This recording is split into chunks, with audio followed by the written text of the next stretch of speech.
गुरु प्यारी सासंगत जी, राधा स्वामी जी। फरीदा काले मैंडे कपड़े, काला मैंडा वेश, गुण ही भरिया मैं फिरां, लोग कहीं दरवेश। बाबा फरीद इस श्लोक में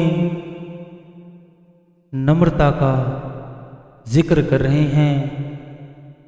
अपने स्वभाव में आई उस मालिक की दया मेहर से जो नम्रता है उसका बड़े प्रेम बड़े प्यार के साथ वर्णन कर रहे हैं।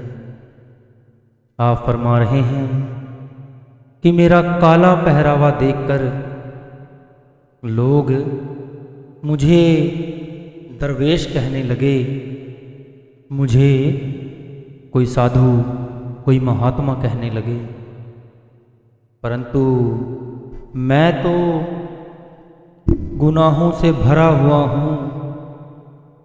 कामिल दरवेश नम्रता के पुंज होते हैं, नम्रता की मिसाल होते हैं।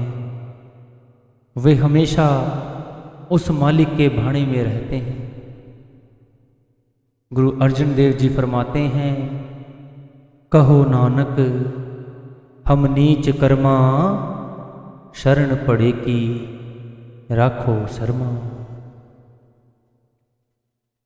फरीदा साहिब दी कर चाकरी, दिल दी लाहे परांद, दरवेसां नूं लोड़िए रुखां दी जरांद। आप समझा रहे हैं कि एक साधक को, एक भक्त को अपने सभी संशय और भ्रम छोड़कर परमात्मा की चाकरी यानी सेवा भक्ति में लग जाना चाहिए। मालिक के सच्चे भक्तों और दरवेशों में वृक्ष के समान बहुत गुण होते हैं। वे सबको क्षमा करना जानते हैं। आप उदाहरण दे रहे हैं कि वृक्ष को चाहे काट दो चाहे जला दो, वह उफ तक नहीं करता। उसकी टहनियाँ काट कर दातुन बना लो, चाहे उसकी छाया में बैठो, वृक्ष कोई विरोध नहीं करता। उस पेड़ को पत्थर मारो तो भी वह बदले में फल देता है।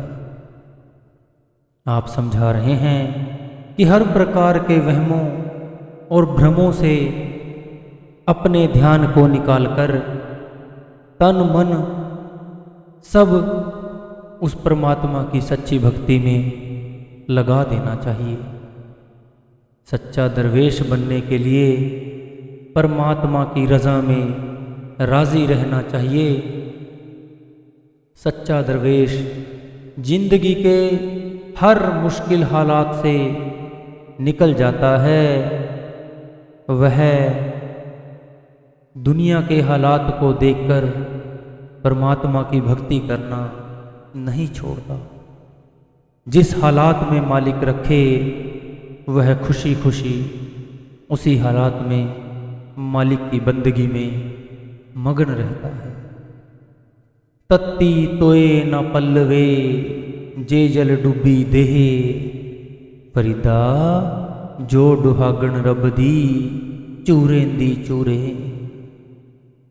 बाबा फरीद उदाहरण देकर समझाते हैं कि जिस तरह जली हुई टहनी दोबारा हरी नहीं हो सकती, चाहे उसको कितनी भी देर पानी में क्यों ना रखा जाए,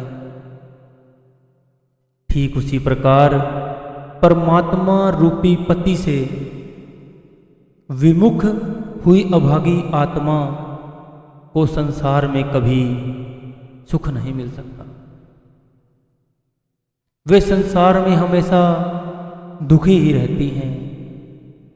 उनके अंदर कभी भी सच्ची खुशी सुख शांति नहीं हो सकती।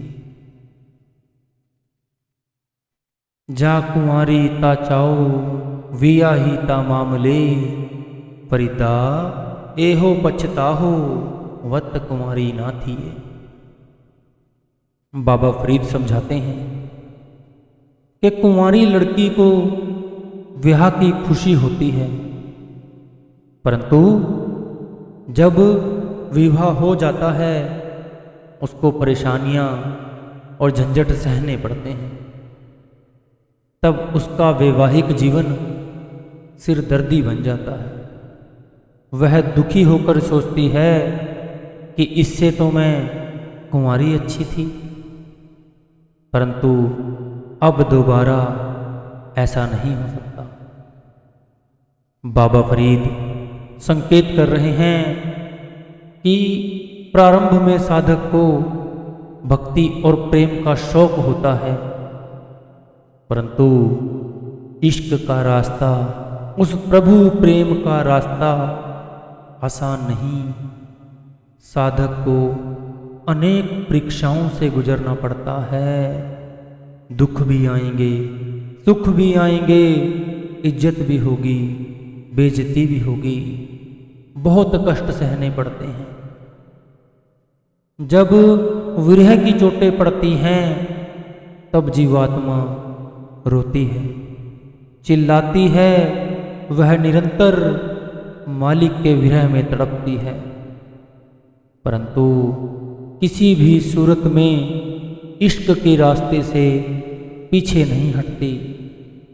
प्रभु के वियोग की अग्नि उसको पल पल जलाती है, परंतु उसके लिए उस प्रियतम की, उस परमात्मा की प्रीत को छोड़ देना संभव नहीं। मीराबाई जी कहती हैं, जो मैं ऐसा जानती प्रीत किए दुख होए, नगर टंडोरा फेरती प्रीत मत करियो कोई। कल्लर केरी छप्पड़ी आए उलथे हंज, चिंजू बोढ़े ना पिवह उड्डण संधि ढंज। बाबा फरीद फरमा रहे हैं कि कामिल दरवेश की हंस के साथ आप तुलना कर रहे हैं कि परमात्मा के सच्चे भक्त दरवेश या संत भी सतलोक से इस मृत्यु लोक में आते हैं। मायावी संसार कीचड़ के छप्पड़ के समान है। परमात्मा के भक्त संसार रूपी छप्पड़ के किनारे रहते हैं, परंतु इसकी मैल में नहीं लिबड़ते। वे कुल मालिक की ओर से सौंपा गया काम पूरा करके उस हंस के समान अपने निज घर सचखंड वापिस उड़ान भर लेते हैं। हंस मोती चुगता है, कंकर नहीं। ऐसा ही संत दुनिया में रहते हुए करते हैं, परंतु दुनिया के बनकर नहीं। उनका ध्यान हमेशा उस मालिक के चरण कमलों में रहता है। हंस उड्डर क्रोधे पया, लोक विडारण जाए, गलियां लोक ना जानदा, हंस ना क्रोधा खाए। इस श्लोक में आप संसार को कोदरे का खेत कह रहे हैं। लोग डरते हैं कि कहीं संत महात्मा या गुरु पीर हमारी धन दौलत न ले लें, हमारी ज़मीनें जायदादें हमारे बच्चे न ले लें। लेकिन यह दुनिया बावरी है, पागल है, क्योंकि पूर्ण संत रूपी हंस नाम के मोती चुगते हैं। माया की कोदरे की रोटी की तरफ देखते भी नहीं। चल चल गया पंखियां जिन्हीं वसाए तल, फरीदा सर पर ये भी चल सी, थके कवल इकल। बाबा फरीद समझा रहे हैं कि यह संसार सरोवर के समान है और जीव इसके किनारे बैठे पक्षी के समान। जिन जीव रूपी पक्षियों की कतार के कारण संसार रूपी सरोवर सुंदर और सुहावना लगता है, वे अपनी अपनी बारी आने पर यहाँ से उड़ जाएंगे। एक दिन यह भरा भराया सरोवर भी सूख जाएगा। इसमें खिले हुए कमल के फूल भी मुरझा जाएंगे। आप संकेत कर रहे हैं ना केवल संसार में रहे जीव और इसके पदार्थ सभी नाशवान हैं, बल्कि सारा संसार ही नाशवान है। फरीदा इट सिराणे पुए सवण कीड़ा लड़ियो मास केतड़ियाँ जुग वापरे इकत पया पास। बाबा फरीद फरमा रहे हैं कि मौत के बाद जीव का कब्र में वास होता है। सिर के नीचे सिरहाने की जगह ईंट होगी, मांस कीड़े खा जाएंगे। कई युगों तक पड़े पड़े बीत जाएंगे। बाबा फरीद खबरदार करते हैं कि मनुष्य जीवन हार श्रृंगार, शरीर को संवारने, सुख दुख के भांति भांति के समान त्यार करने के लिए नहीं है। अंत समय नाज नखरों से पाला हुआ शरीर कब्र में समा जाएगा और यहाँ से जाते समय कोई चीज साथ नहीं जाएगी। पापा बाजो होए नाही मोया संग न जाई। गुरु नानक साहब फरमाते हैं कि ये माया बिना पाप के, बिना चोरी ठगी के इकट्ठी नहीं होती और अंत समय साथ भी नहीं जाती। फरीदा पन्नी कड़ी सनवनी टुट्टी नागर लज अजराइल फरिश्ता के कर नाड़ी अज। बाबा फरीद यहाँ मौत का वर्णन करते हुए फरमा रहे हैं कि जब मौत का फरिश्ता अजराइल मेहमान बनकर शरीर रूपी घर में आता है तो वह शरीर रूपी सुंदर बर्तन को तोड़कर इसके टुकड़े टुकड़े कर देता है और सांसों की डोर टूट जाती है और शरीर बिल्कुल नकारा हो जाता है। फरीदा पन्नी कड़ी सनवी टूटी नागर लज जो सज्जन कोई पार थे से क्यों आवह अज। मौत अटल है। इस बात पर बल देते हुए आप कहते हैं कि जब मौत का फरिश्ता शरीर रूपी इस सुंदर घड़े को तोड़ देता है तो श्वासों की सुंदर डोर टूट जाती है और चुस्ती फुर्ती के साथ चलता फिरता यह शरीर बेजान हो जाता है। जीव इस शरीर का इतना मान करता है यह धरती पर गिर पड़ता है। हमेशा साथ रहने वाले साथियों के साथ उसका फिर दोबारा कभी मिलाप नहीं होता। फरीदा बेनिवाजा कुत्तिया एहना पली रीत कबही चलना आया पंजे वस्त मसीत। बेनिवाजे कुत्तिया से पाव ऐसे अभागे इंसान से है जो खुदा की रहमत से खाली है। बाबा फरीद बड़े दुख से कहते हैं कि जिसका कुल मालिक की इबादत की ओर, उसकी भक्ति की ओर ध्यान नहीं कि वह 5 वक्त की नमाज भी अदा कर ले, उस मालिक की भजन बंदगी कर ले, उसके जीवन को धिक्कार है। वह इंसान कहलाने का हकदार नहीं। उसका जीवन पशुओं के समान है। इंसान को इंसान बनाने वाला जो गुण है वह उस मालिक की बंदगी है। उठ फरीदा ऊजू साज, सुबह निवाज गुजार, जो सिर साईं ना निवे, सौ सिर कप उतार।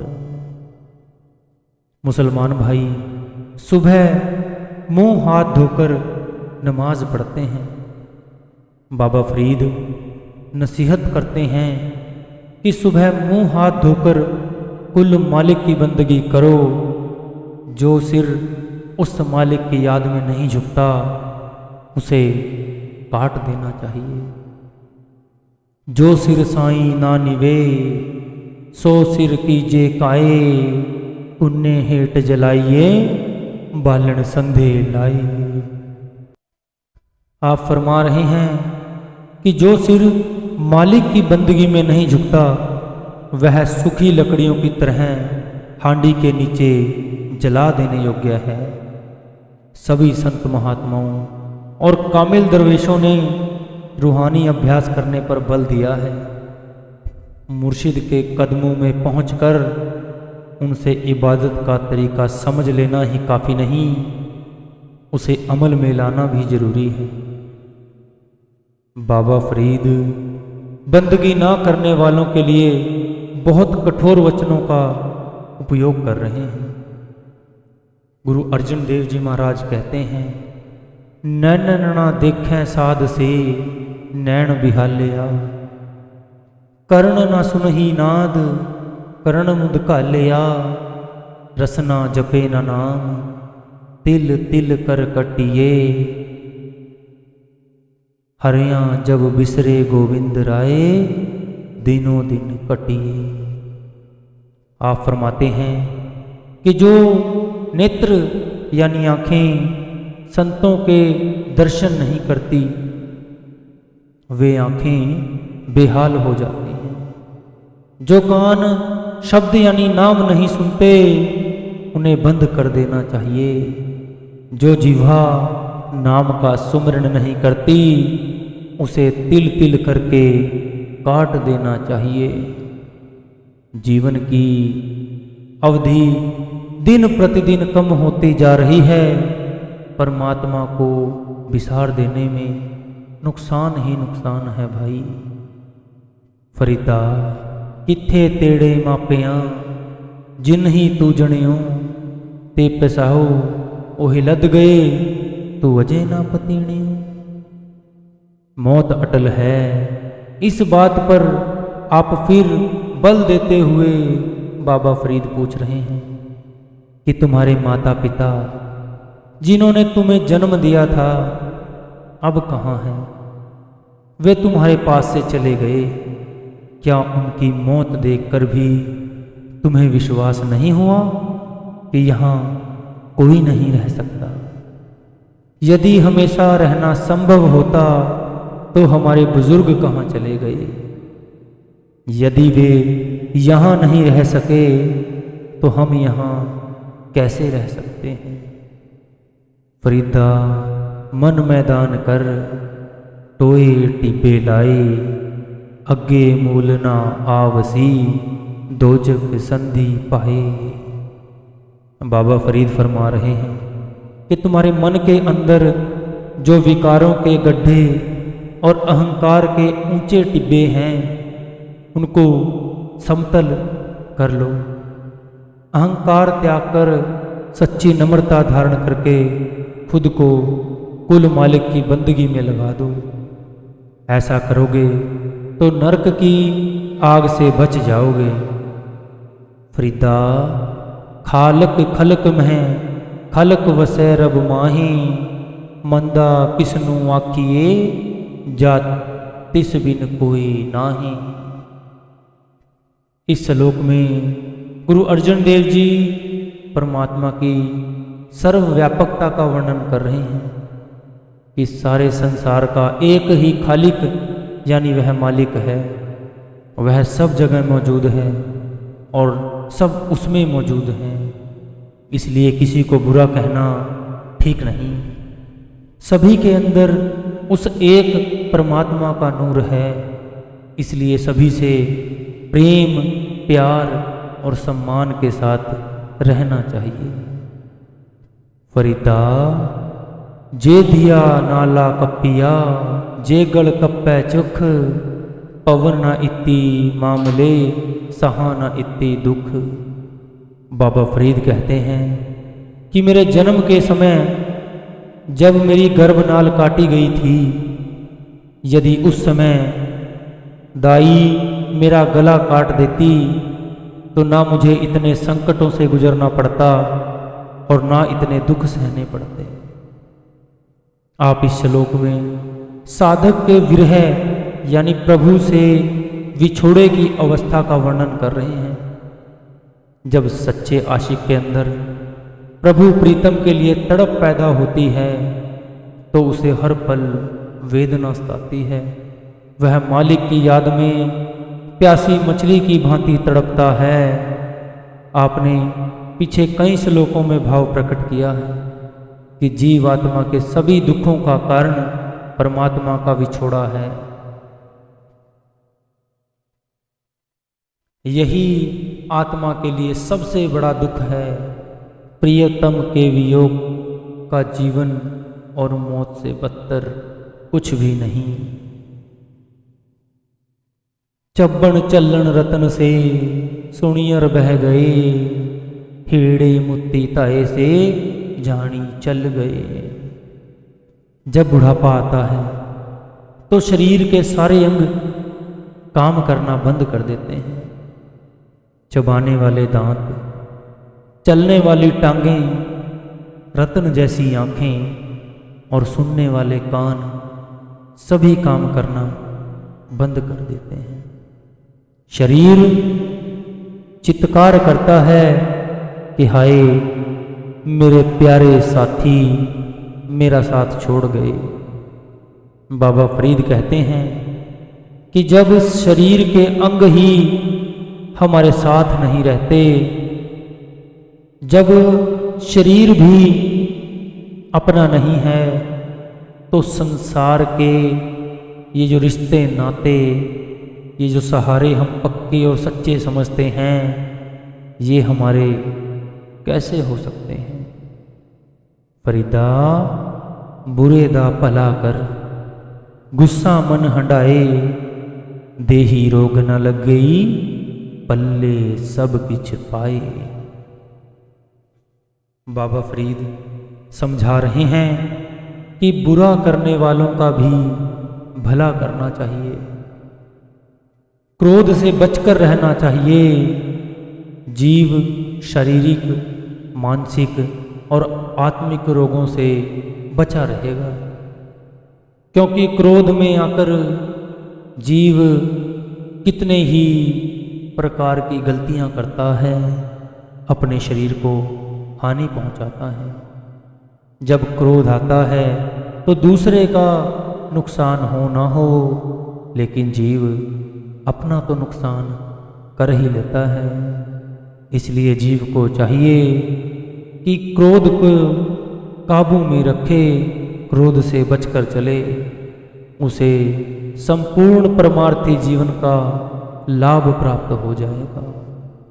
फरीदा पंख परौणी दुनी सुहावा भाग, नौबत वज्जी सुबह शौ चलन का कर साज। यहाँ बाबा फरीद संसार की तुलना बाग से कर रहे हैं। इस बाग में जीव रूपी पक्षी रात भर आराम करने के लिए उतरते हैं। सुबह कूच का नगाड़ा बजते ही यहाँ से उड़ जाते हैं। जिस प्रकार पक्षी बाग के सुंदर मेवे देखकर बाग में ही नहीं बैठे रहते, उसी प्रकार जीवात्मा को समझ लेना चाहिए कि जब मौत का नगाड़ा बजेगा तब यहाँ से कूच करना ही पड़ेगा। इसलिए यहाँ से चलने का सामान जल्दी से जल्दी तैयार कर लो। फरीदा रात कथूरी वंडिए, सुतियाँ मिले न पाओ, जिन्ना नैन निंद्रावले तिना मिलन को आओ। बाबा फरीद उपदेश कर रहे हैं कि आयु रूपी रात में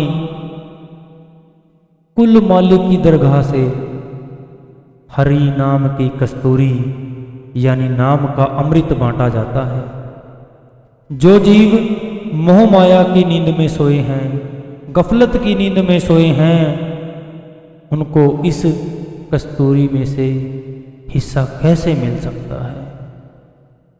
फरीदा मैं जानिया दुख मुझको, दुख सब है जग, ऊंचे चढ़ चढ़ देखिया ता कर कर एहो अग।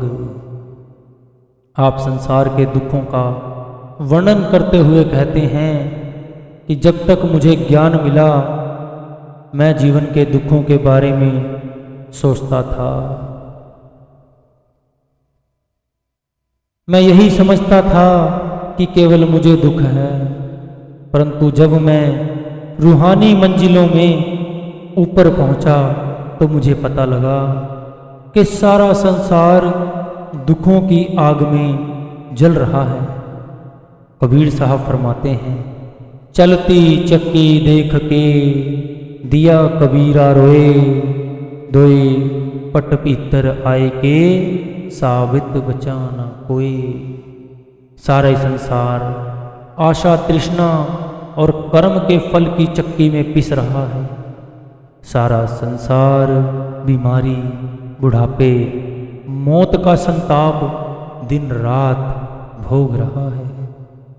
फरीदा भूमि रंगावली मंज विशुला बाग, जो जन पीर निवाजया तिना आंचना लाग। गुरु अर्जुन देव जी फरीद साहब के श्लोक के बारे में समझाते हैं कि यह संसार बाहर से देखने पर बहुत रंग बिरंगा और सुंदर दिखता है, परंतु इसके अंदर कदम कदम पर जहर के पौधे हैं। संसार में चारों तरफ माया की प्रचंड अग्नि जल रही है, परंतु जो लोग मुर्शिद की शरण में चले गए, मुर्शिद उनको अंदर से नाम रूपी अमृत से जोड़ने की युक्ति बता देते हैं, जिसे अपनाकर वे संसार की आग के ताप से बच जाते हैं और उस मालिक की दया मेहर की नज़र में पहुंच जाते हैं। कबीर साहिब फरमाते हैं, यह जग कोठी काठ की चौदिस लागी याग, पीतर रहा सुजर मुया साधु उभरे पाग। आप फरमाते हैं कि ये जो दुनिया है यह लकड़ी की कोठड़ी के समान है। जब इसमें अंदर से आग लग जाएगी, जो इसमें रह जाएंगे सभी जलकर राख हो जाएंगे।